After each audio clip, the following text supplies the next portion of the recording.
বুঝাই সংসাৰ যায় তুমি যে মৃত্যুৰ দুয়াৰ খুলি হাত সাৱটি বহি আছা গম গম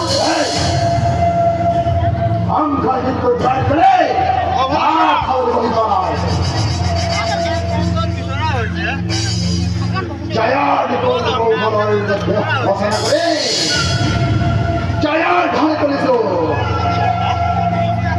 সংখ্যা ইমান জ্ঞান ভিন্ন হয় যে এই মৃত্যু দুয়ার জুড়ে হাত খাবার বহি দেব তুমি ৰজা তুমি অসীম শক্তিধৰ তুমি যি বিশেষণৰে অধিকাৰী নোহোৱা লাগে তুমি বুদ্ধিহীন এই গছৰ গুৰি কাটি যদি আগ বোলে জানো গছ জীয়াই থকা আশা কৰিব পাৰি কম কম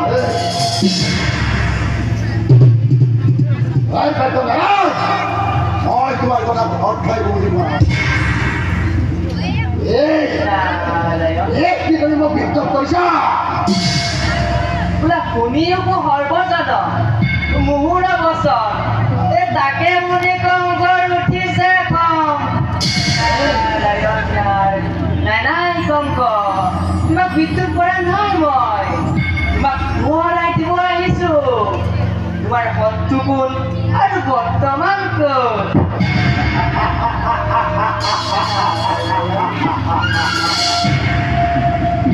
এতিয়াও অনাগত ভৱিষ্যতৰ অটল গৰ্ভ এই বকেটাৰ বজাত অষ্টম সন্তান তেন্তে তোমাৰ শত্ৰু কোন বহুতে বাৰু খেলিব কি নহয় বংশ এফালে তুমি যিমান কঠোৰ আনফালে আকৌ অগ্নিৰ প্ৰতি ইমান সৰল